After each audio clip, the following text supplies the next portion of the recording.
Hello, good morning to you, and many thanks for joining us. You're watching Galaxy today, coming to you from Galaxy Television. Abaka the Salah to our Muslim brothers and sisters across Nigeria. It is Galaxy today. My name is Justin Akadonye. A big welcome and very good morning to you. I'm Uche Onyekoluji. Like I rightly said, Baraka the Salah to our Muslim brothers, sisters, fathers, mothers, aunts, uncles. We all wish you all the best as you celebrate. Okay. Like I rightly said, is Galaxy today, and we'll be looking at building your self-esteem as well as understanding behavioral change. And this, I must say, is one of a few of many reasons why a whole lot of us find it very difficult to keep or sustain friendship or even relationship. Yes, it is, and it's not just about friendship and relationship. Even at the places of work, most people have self-esteem, low self-esteem that is, and because of that they cannot actually get to the peak of their careers, and they cannot really move more than where they are. They just are stagnant for a long time because they believe they cannot really get to a particular level or more than where they are. We'll be looking at that on the show. We have a guest who will be discussing it with us. But before we get to talk about building your self-esteem, let us take this report. It's in commemoration of the Salah celebration. It's dedicated to our Muslim brothers and sisters. And when we come back, we'll be talking proper about building your self-esteem in a moment. Do join us again. Salah morning in Lagos. Muslim faithful troop to the mosque in observance of the festival. In this Eid praying ground in Ikeja, worshippers make early preparations before commencing prayers. The celebration is in honor of the willingness of Ibrahim to sacrifice his son. According to the Quran, Allah provided a lamb in a stead, which now forms an essential part of the festival. Allah has nothing to do with the flesh nor with the meat. What Allah needs from us is a taqwa, that is fear of Allah. And the fear of Allah means kindness to your fellow human being around you. Whether you are an influence, you are an affluence, whether you are rich, whether you are poor, you should be kind to your fellow human being. Those that are good to you, be kind with them. Those that are bad against you, be kind with them. You don't have to borrow money to buy ram. Also, if you have ram, you share it among your neighbors, your friends, relatives. You don't have to keep it. You don't have to do the salt meat whereby you keep meat for months. It is highly unhygienic. Besides being charitable, Nigerians have been charged to use the occasion of the celebration to be submissive to the laws of God, the laws of the land, and work towards ensuring a more peaceful country during these trying times. We need to obey our constitution. We know worldwide there is no perfect constitution, but there are ways for setting the constitution right. But in the interim, you must obey what is in your constitution. You must obey, if you're a Muslim, you must obey what is in the Quran and the Sunnah of the Holy Prophet, sallallahu alaihi wasallam. If you're a Christian, you just must obey the military to contain the act of banditry, which has resulted in serial killings in Taraba State. The president gave the directive during a National Security Council meeting held in Abuja Thursday. He described the incident as unfortunate, saying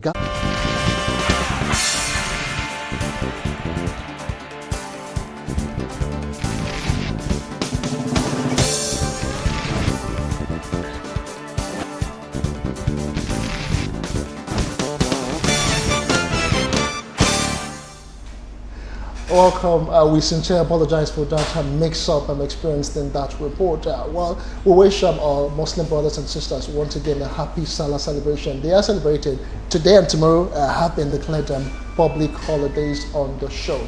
All right, not just on the show, of course, in Nigeria.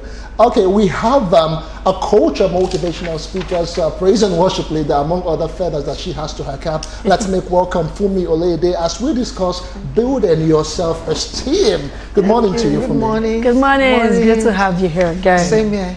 I wish Lagos can be like this. I mean, the whole well, road is so no traffic. free. I mean, no pedestrian traffic, no vehicle traffic, no kind of traffic, you know.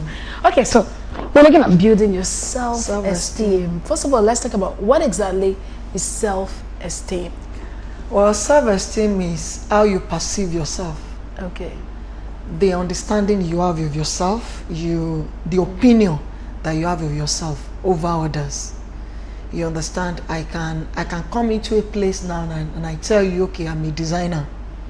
You understand? To an extent, I've created a picture, I've painted a picture in you that this person is a designer. Do you understand? So it is your perception about how you see yourself, your courage, your personality.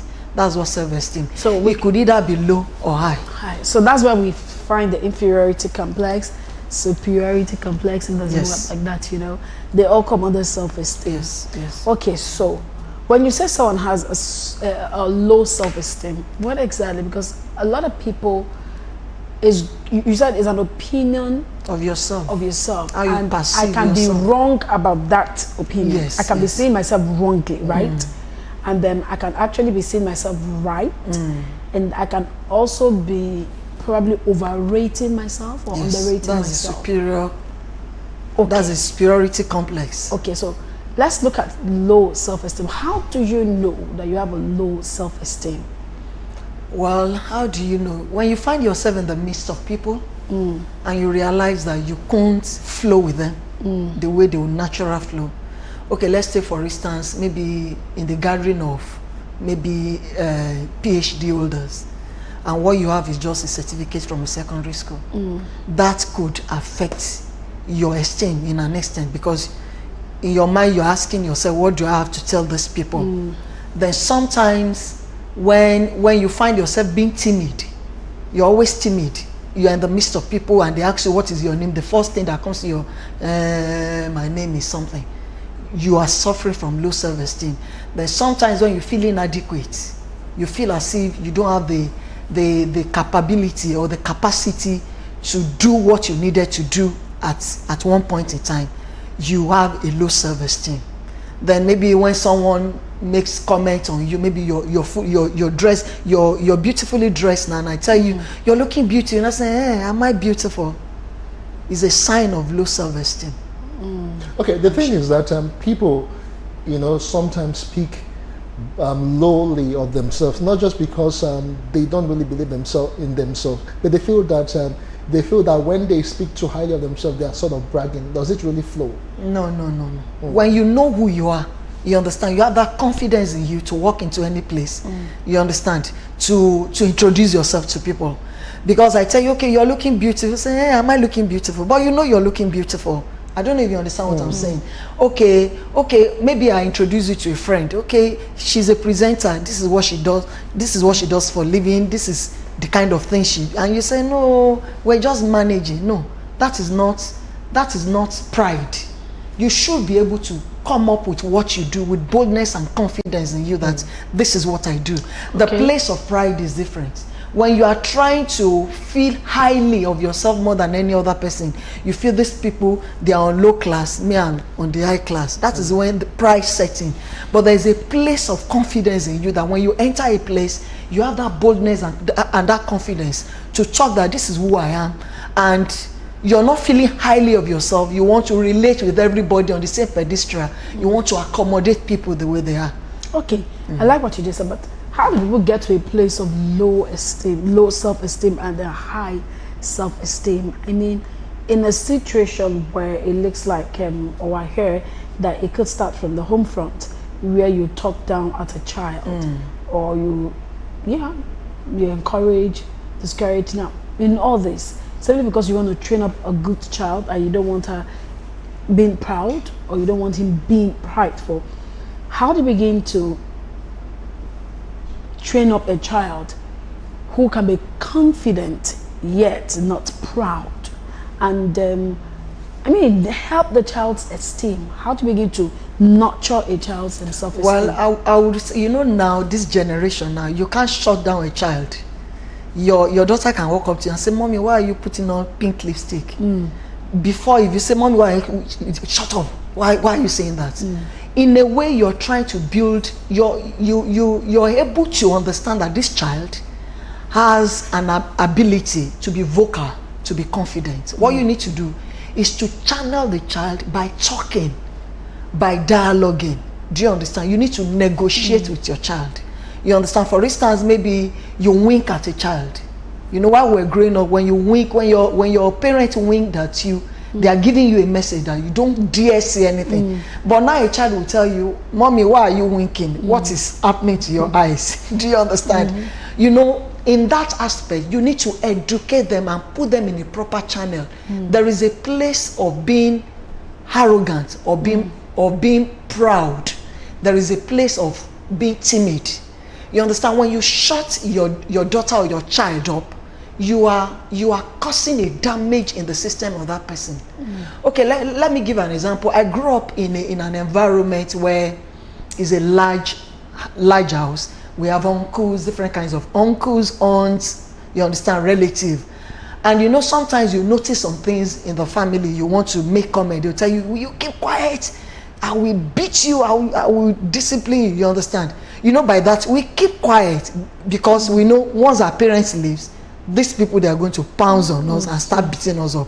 You understand? But you know, as time goes on, I was able to merge it with my growing up days. And I told myself, this can't continue. You understand? So sometimes when I need to confront, instead of me to confront you in a negative way that I'm going to damage you, I will try and comport myself in a good way to make sure I buy you over. Then I've been able to make my point. You know, I'm a choleric person. I will tell you, I don't like the pink you're wearing. But I realize as time goes on, because of different temperament, we have phlegmatic, we have choleric, we have sanguine. I realize that some people, because of their background, if you tell them, I don't like the pink you're wearing, you are directly telling them what they are not qualified, they are not what you want them to be.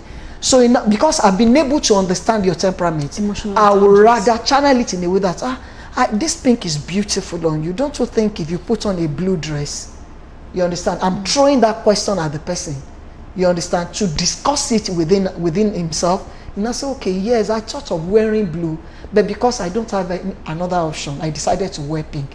You know, we've come to a level, we've been able to agree at a point, and I'm not able to damage. I'm not damaging her. I'm able to win her over. Then she's able to see me that, okay, benefit of doubt. She's giving me a form of benefit of doubt. Okay, but how do you handle a situation where, you know, it's as though people around you don't ever see anything good in you, and most of the times, in as much as you try, you know, to please them, try to do your best to get the positive results, get the best out of what you're doing. At the end of the day, it could be around your bosses, it could be around maybe your husband, it could be around even your parents or or anyone. You know, most times you do the utmost just to, you know, try to satisfy people, but then again, they feel as if they make you feel as though you don't even know what you're doing, or you're just not really up to the task of getting things done. How do you, and you now begin to sink down to a point where you feel you cannot really accomplish much because they've never really said anything good about you. How do you handle that situation? I would say first thing is a feeling. Okay. You understand? You can control whatever enters into your mind.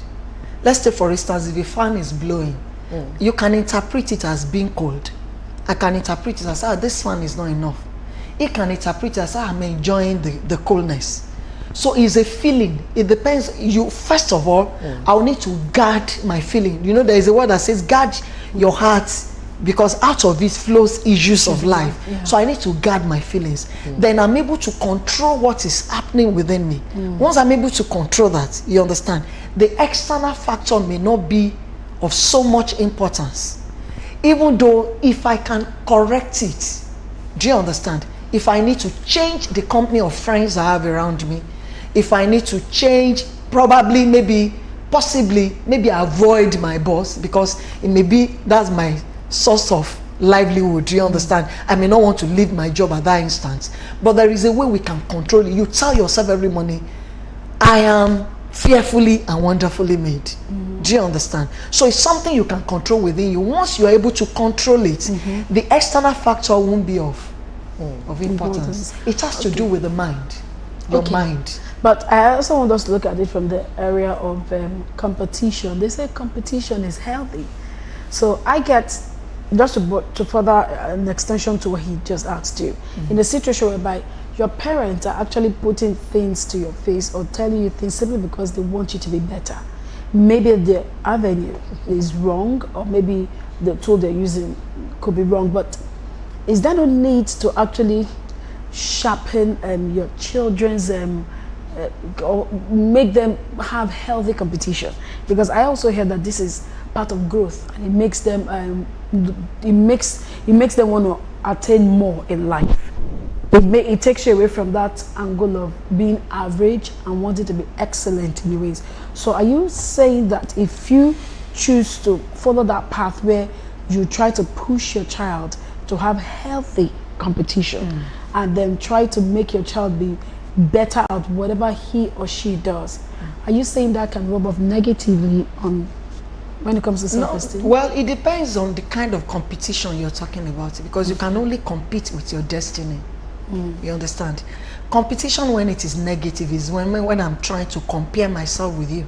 I'm telling myself, okay, she's looking beautiful, I'm not looking beautiful. Okay, you know, she's better than me, I'm not outspoken. We forget to realize that everybody is wired differently. Yeah. And every individual is wired according to their purpose in life. Do you understand?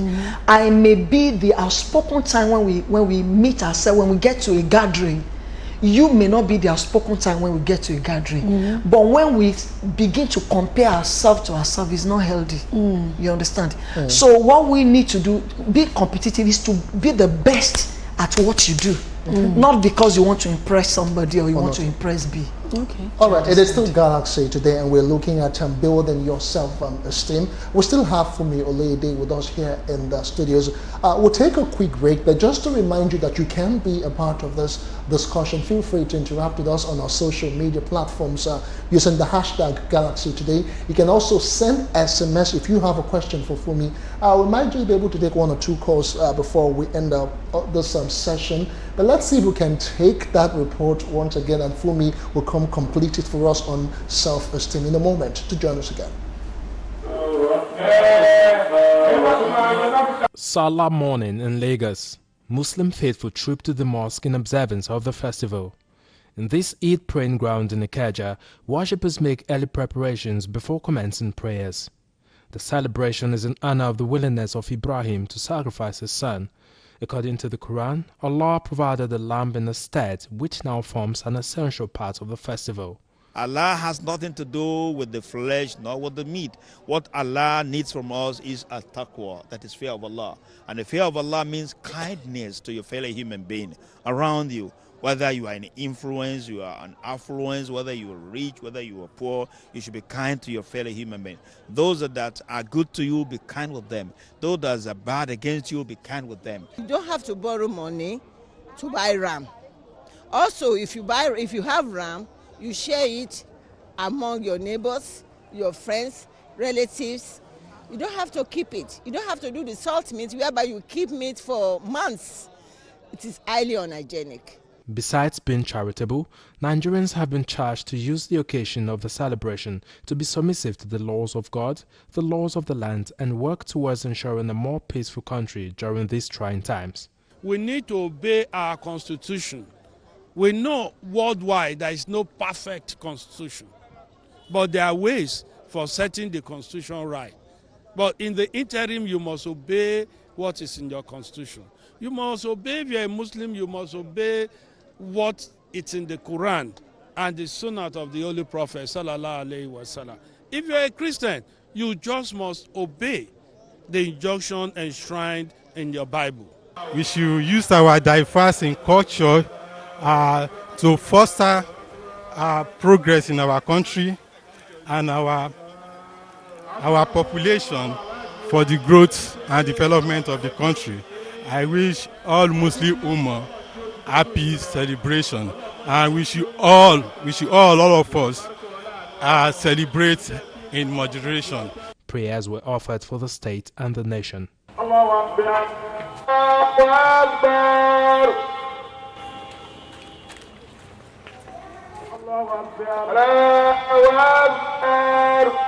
Joseph Oko, Galaxy News, Lagos.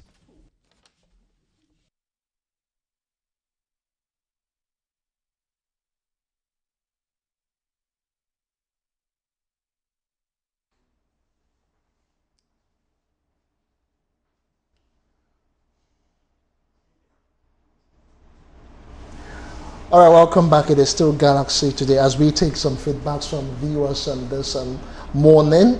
This one says, hello, this is Anthony. I would like my wife to be involved.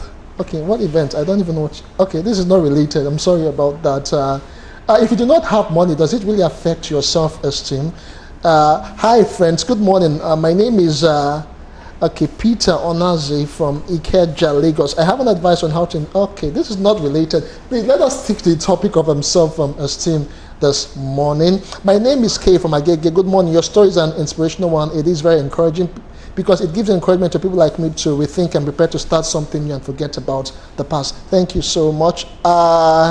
Good morning. I'm a widow with 2 kids. Okay, how does this relate to what we're talking about? Okay, I stole money from my boss. I was caught. He has forgiven me, but I'm ashamed of myself. How do I control my self-esteem in that aspect? Well, it's normal to be ashamed. It shows that you are removed on what you've done. You're feeling bad for what you've done. Then if your boss had told you that he has forgiven you, he has truly forgiven you. So you don't need to start thinking that, he said he has forgiven me, maybe he will be looking at me with one kind eye. So you need to forgive yourself as individuals. Your boss has told you he has forgiven you, let it pass. Don't let the image of the past keep haunting you. He has forgiven you, leave it at he has forgiven you, and you are forgiven. You're forgiven. It's as simple as that. What about in the case of someone, just because of his or her physical outlook, and she feels she cannot really give out much of herself because she feels people will tend to judge her or look at her just because of the way she looks. You know, she's a bit overweight or even close to being obese, and she feels that I'm just too big. You know, people will just call me that fat girl, this and that. How do you advise someone like that who believes that because of the way she looks on the outside, she cannot really give out so much? Well, sizes is a thing of the mind. You understand? I can complain that I'm looking too thin. You can complain you're looking too fat. First of all, everybody is beautifully and wonderfully made. Tell them all those body shaming. Do you understand? Shaming you. When if you have a big body, it's for a purpose. Flaunt it. I would advise just look for what fits you. You understand? Because we have a lot of people. But they should also eat healthy. And you should eat healthy. Do you understand? Flaunt your body, ma. It is the gift that God has given to you. If you're able to work on yourself, maybe through exercise, because exercise will boost your esteem to an extent. You understand? You can join a club, you understand, to exercise. But I want to tell you that your body as it is a gift from God. What you need to do is that keep telling yourself you're beautifully and wonderfully made. Then whatever you put on, make sure you eat healthy and make sure you surround yourself with the right people. Because positive people matters. It matters most. Okay, so if aside of that, let's come to education now. Where, I mean, I'm from those days where people will say I'm an akokite. You know, I attended this school and they ite, you know, until we have this we had these private universities. Let's come to education, where a lot of people could actually make you feel low because of what you're studying or where you're studying. Okay, now it looks like you're in a working place where an expatriate comes in, probably Nigerian, but who was born and schooled abroad, and it looks like simply because this person is trained abroad and you are here, it makes you feel a bit like, okay, you're maybe under delivering. And maybe the actual sense is just simply because this person had an enabling environment that you had. But when it comes to work setting, you're delivering the same way. How do we begin to help such a person to think right that where you studied or what you're studying is not has nothing to do with you. It has nothing to do with you. First of all, I'll say be the original you. You understand? Everybody has opportunity one way or the other. Because I grew up in a ghetto does not mean that because you grew up in a place makes you better or much more better than me. You understand? And I know that some people, their background, what they are exposed to as a contributory factor in how they are being affected. Do you understand? How would you say this person should keep talking to herself that I am made for a purpose? Okay. You understand? And whatever it is, you understand, I have a voice. every man, every individual has a voice. And I want to say something that, you know, I said something that we should be the original, give room for mistakes. A lot of times we want everything to be prim and proper, just because, so that they will not say, I'm not part of their clan, I'm not part of their tribe, let me try and do it like this. Be yourself. Give room for mistakes, because every man is a work in progress. Okay, what about the place of money and class and finances? You know, sometimes you might be from a particular level, for instance, maybe the low class or maybe middle class, like some people might have termed it, and just because of some reasons you were able to move away from a particular place and you're now moving with people who are exposed, in quote, you know. But sometimes some people will just want to rub it in your face to remind you that you actually are not from their background, in as much as you try, you know, to live the new life. How do you handle such scenarios? There is no, how will I say, there is no harm or error if you detach yourself from such company, because they are not helping you. Do you understand? A company that brings down your morale at every time, that points at you things that you are not doing right, you have a right to walk away. There was this write-up I saw on Facebook, and the lady said, I have grace to delete and remove. You understand? He said that some people that are followers, what they do, if they want to dampen her spirit, she has every right to click the button auto delete or to remove. So you have every right to leave such a company. It doesn't worth it.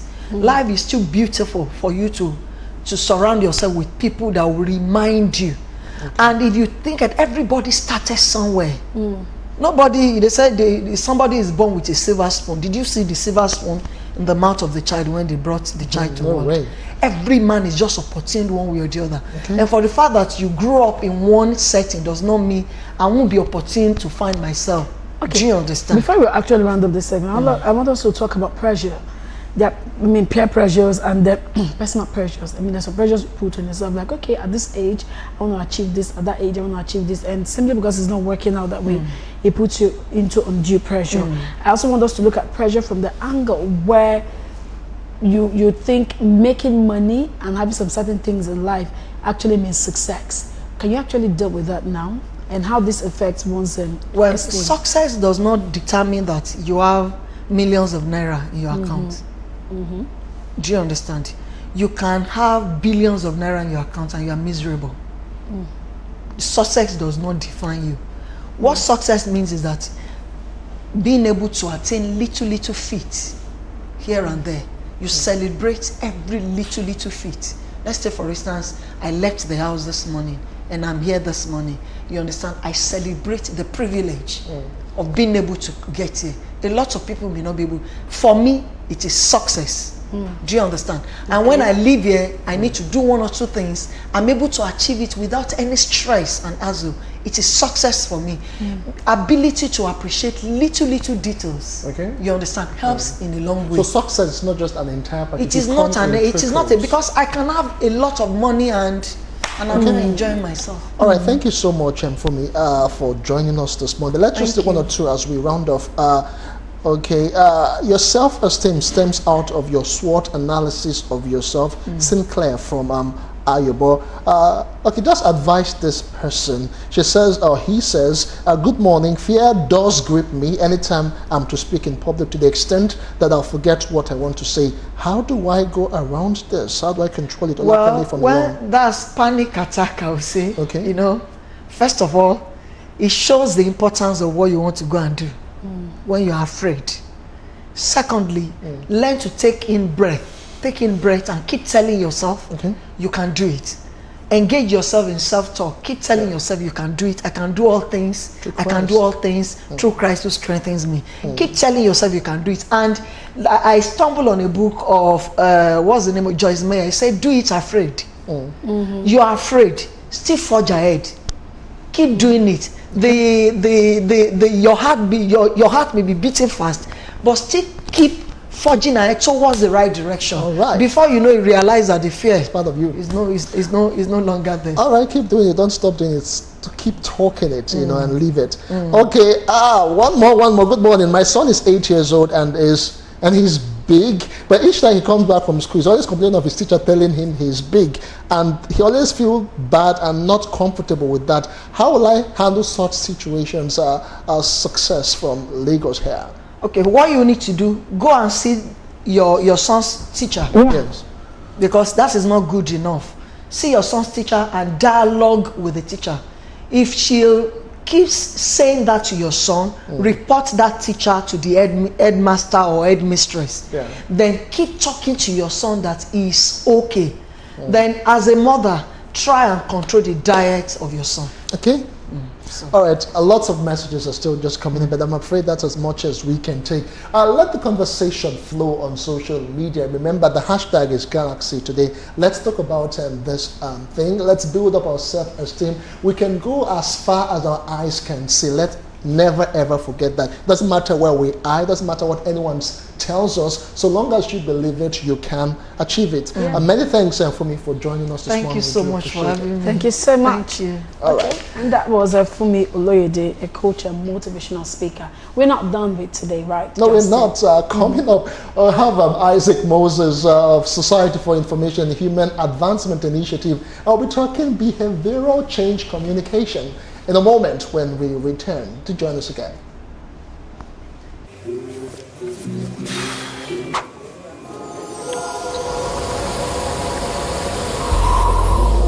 The power of cool. Everybody love me when I do what I do. Cause when I come through, I got the power of cool. Squeeze Records.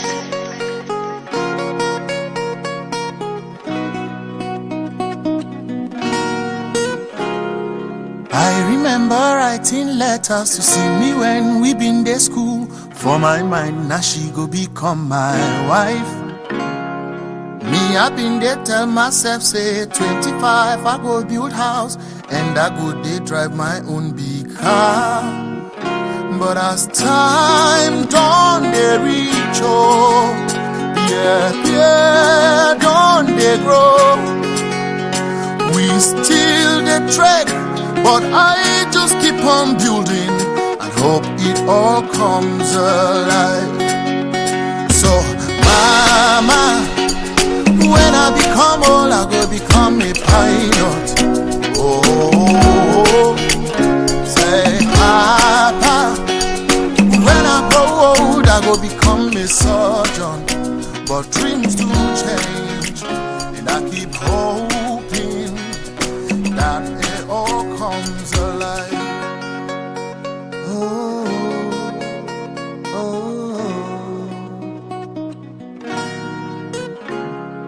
I remember when I been to school, I did tell everybody when I grow up, I won't be banker. I been think say if I dey work for place where people they keep money, money no go finish for my hands, oh. But as time no they wait, oh, yeah, still they grow, and we still they try to make things work, hoping it comes alive. So mama, when I become old, I go become a doctor. Oh, Papa, when I grow old, I go be engineer. But dreams do change. I'm still hoping that it all comes alive.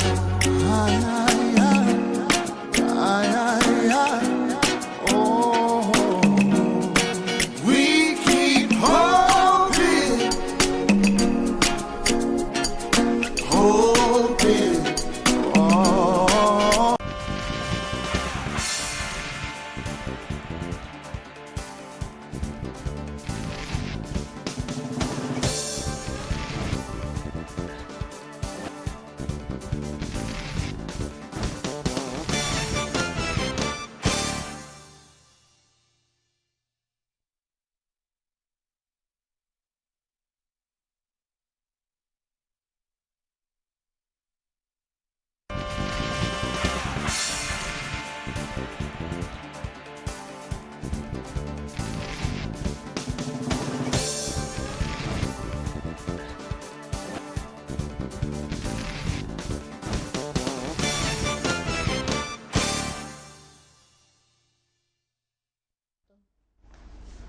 All right, welcome back from that break. I guess I can hear my voice. Okay, we're looking at behavioral change communication this morning. And joining us is Isaac Moses, Executive Director, SOHI, a Society for Information and Human Advancement Initiative. Good morning to you, Isaac. Thanks for joining us yet again. Good morning. Good morning. It's good to have you. Good morning. Okay, so let's talk about understanding behavioral change. I mean, this has caused a whole lot of issues everywhere. Workplace, marriage, relationship, friendship, everywhere. So, okay, first of all, let's talk about behavioral change. Break it down. Then we can like some now talk about how to understand it exactly. Some psychology, study in school. I don't know. Tell us about it. All right, wow. So when you say behavioral change, and then you translate it down to behavioral change communication. Let me start with behavioral change first, the way it is. Now, behavioral change simply is how people get the right discipline and the skill to translate their knowledge into positive behavior. Okay. If I try to put it again, it has to do with how individuals or persons try to get the right skills, the right behavior to translate the right knowledge gained in a society into positive behavior. Now, of course, if you look at what is happening in the society today, most times people feel that they are learned, people feel they are well educated, but sometimes when they behave in a particular direction, you want to ask yourself, is this person really learned? Of course, it's not their fault though, but because we live in a society whereby people are not really conscious of what they do all the time. Maybe during the process of learning while they're in school, they must have gained a lot of information. They have so much that they have acquired skills.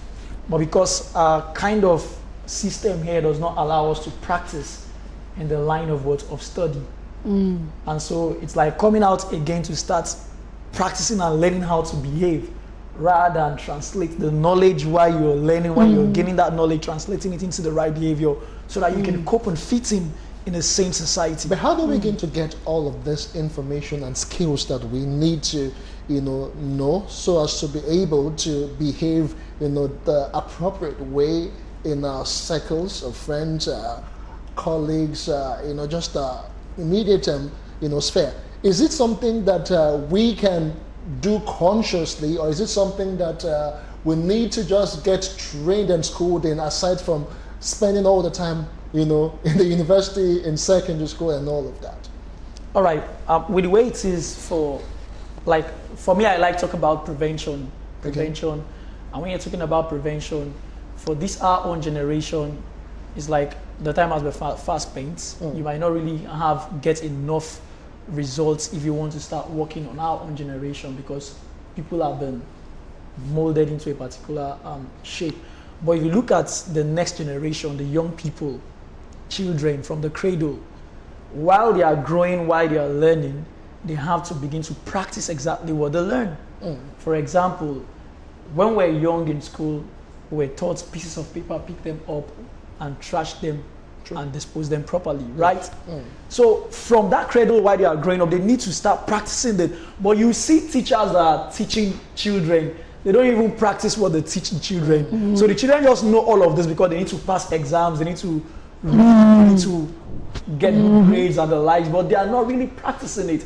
Then for us as adults, for our own generation, the only thing that we can do to help get and strike that balance is to try to help each one another to spike that consciousness. I must have forgotten that, why are you acting the way you do this way? But for us in our society, if we begin to help each other to spike that consciousness, I think it goes a long way, rather than just leave us to our own idiosyncrasies and just feel like, oh, this person is insane. See, I'm after him saying go school and the likes. So it doesn't help the society in such a way. That's why we are saying behavioral change communication. So when you bring the communication into the light there, it's helping one another communicate the right thing, bring people's consciousness to what they already know. It's not like you are teaching them. They know all of this already because they like want to teach me. No, just like a reminder. You don't need to insult the persons, but just to quickly spike that consciousness like, oh no, this is not right. How about like this? How about doing it like this? And then together we have a good society. Okay, if you're saying that you say it's something we should do personally, it should become like an individual task to see that you help your other person. Exactly. But you know, people are quick to say, remove the specs from your own eye before you remove mine. I mean, a lot of people say, okay, look at you correcting me. Have you corrected yourself? And do you think Nigeria is, knowing that Nigeria is really, okay, let's use Nigeria as a case study, is a place where we have a whole lot of these hiccups and then we want to effect this change. Let's use Lagos now as a case study. With the mentality around, do you think this is the right time for it? Because it looks like we have people who are much more interested in feeding themselves, clothing themselves, or having the basic needs than trying to, you know what it means when you say make Nigeria a better place. I am not saying it's not a vision that cannot be pursued, but I'm saying that with what we have on ground now in Nigeria, do you see this being, do you see this working out, or should we first attend to the needs at hand before taking the step of trying to encourage one another to be better? All right, let me quickly pick it from where you started. You see, the notion of remove the speck in your eyes, it's already casted and it's really not helping us because of this kind of society environment that we're living. First of all, we need to understand the fact that there is 4 windows to every human. That is called the Johari's window, and there is the blind spot, and that's where a lot of issues come out from, because you can't see yourself clearly more better than someone else's sees you. So if we try to remove that notion of removing the speck in your eyes first, I think it will go a long way, because people are seeing me, people see clearly what I'm doing, if I'm doing it right or wrong. So the onus lie on them to correct me, to help me get better, if really they want me to respond in the right direction to also affect them positively. Yeah. Now let's get back to Nigeria the way it is now in our society.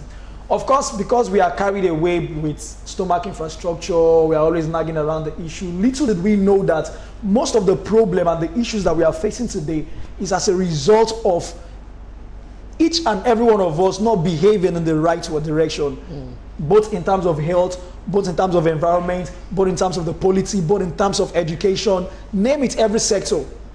So if we don't take time to start fixing some of these things, we compound the problem more for us, and then we are quick to say, oh, it's not my problem, I need to take care of my problem first, it's his own problem, and what goes about comes around.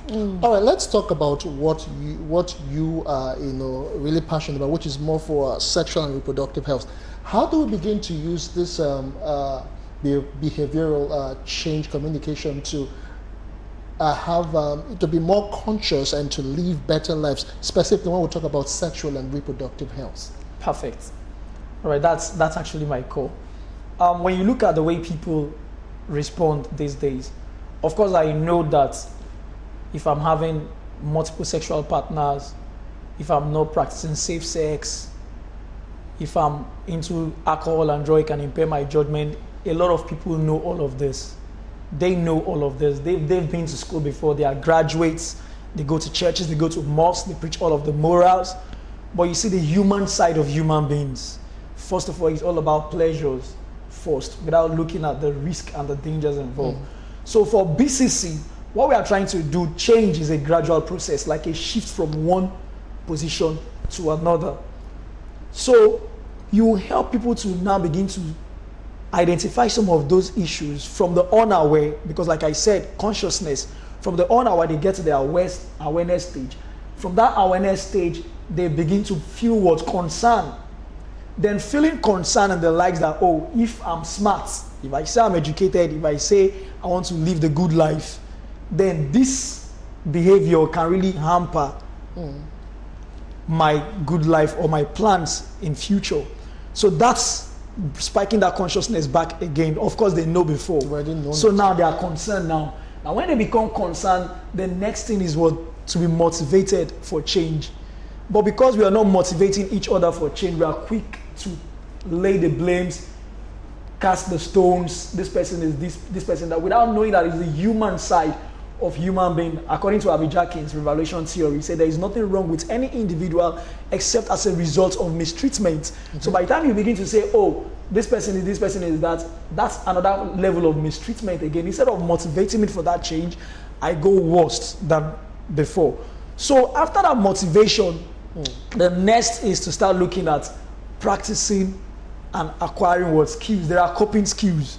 There are coping skills. For example, for me personally, I don't forbid meat though, but I know that you get to a certain age, you eat lots of meat, it's harmful to you. People know all of this, but you see, you get to the amala joint, amala 15 naira, meat 200, everything, and you're like, wow, children need this so that they can grow more healthier and replace one out. They know all of this, but look at adults taking all of that. So one thing I do is to look at some coping skills. So I tell myself I'm not going to use my money to buy meat.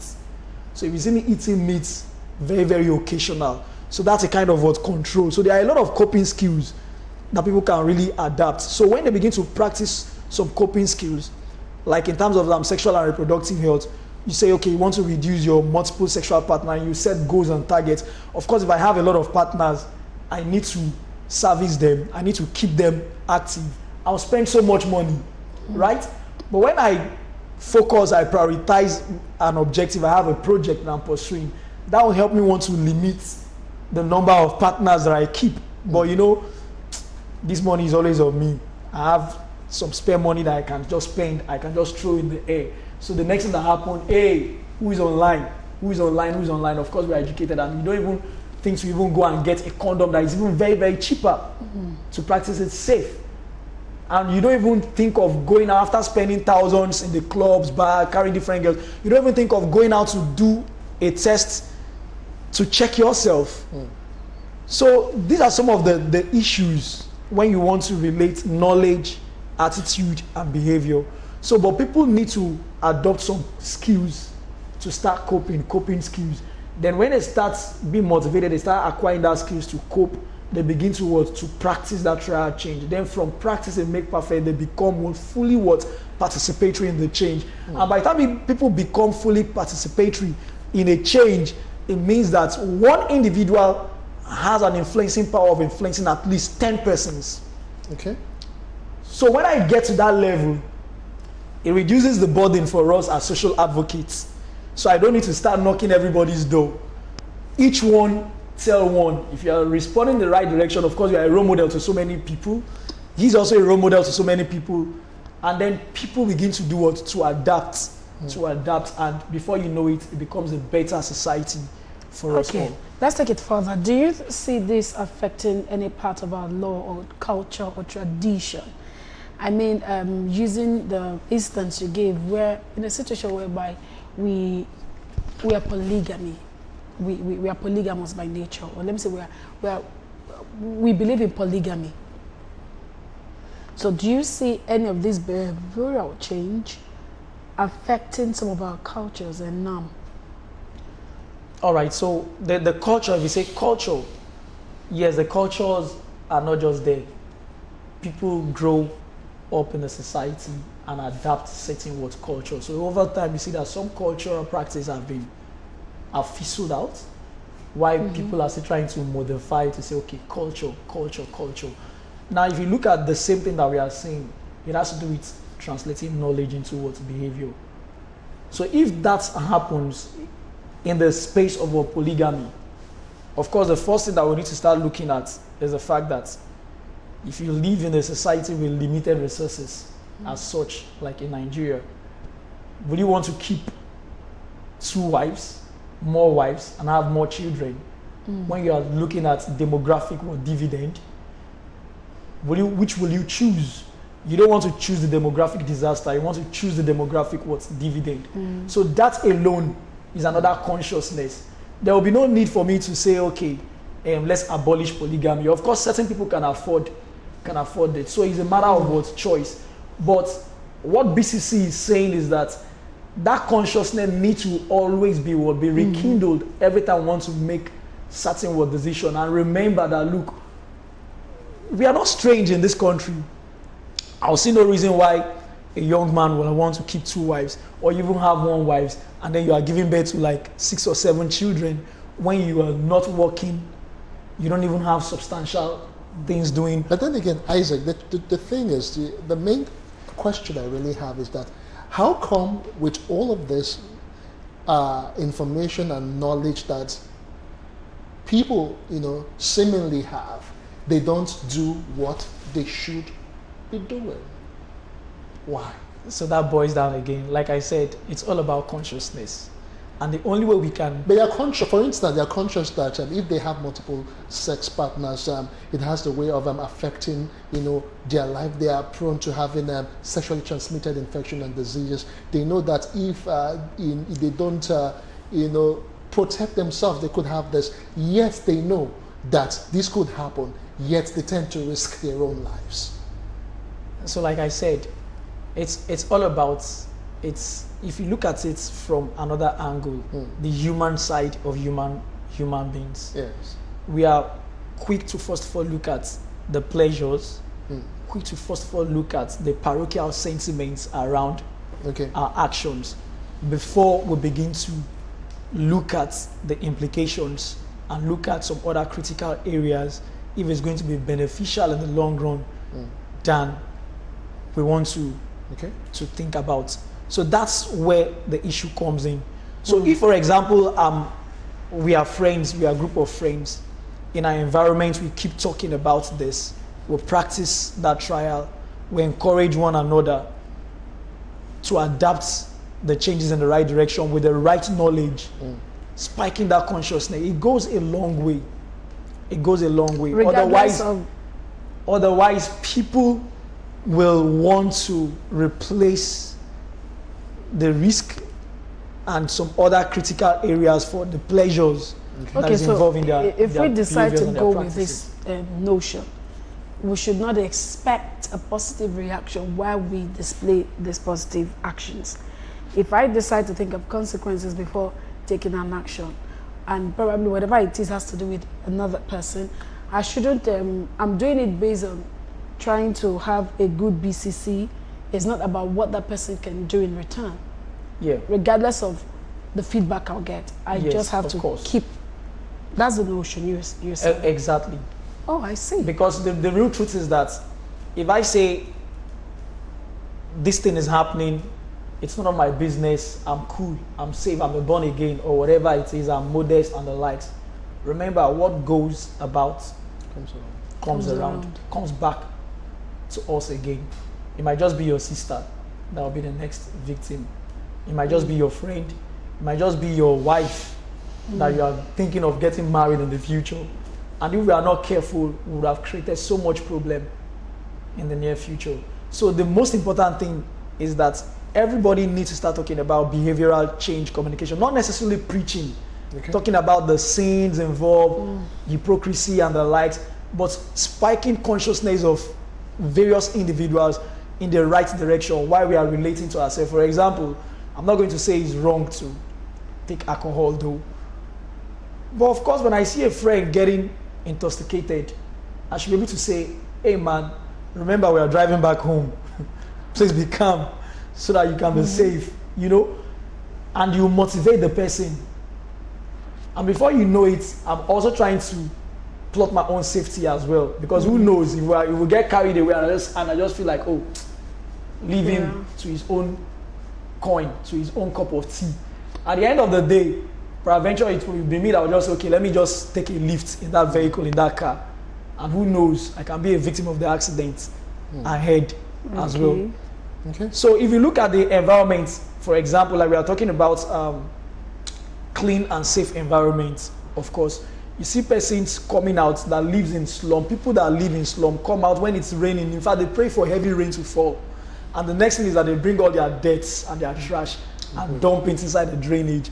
Little did they know that this debt will come back to them when flood arrives. And then we keep screaming, president, governor, the governor is not living in that slum. The minister doesn't live there. So why don't we take responsibility and then rekindle that consciousness to say, oh no, we need to dispose this waste properly. Just like we've learned in school. And the better our society, the better our environment is. All right, well said. Remember, it starts from all of us as individuals. The more we can start in, communicating behavioral change, the next people in our list, do the same thing. It just goes around and we get that multiplier effect. Many thanks, Isaac Moses, for joining us. He is the Executive Director So High Society for Information and Human Advancement Initiative. Thank you so much, Isaac. Yeah, and of course a big thanks to Fumi Oloyede, coach and motivational speaker, the person whom we had earlier that talked us through building our self-esteem. Remember, it's going to be 10 a.m. again tomorrow. Trust me, you want to be part of it because it's going to be very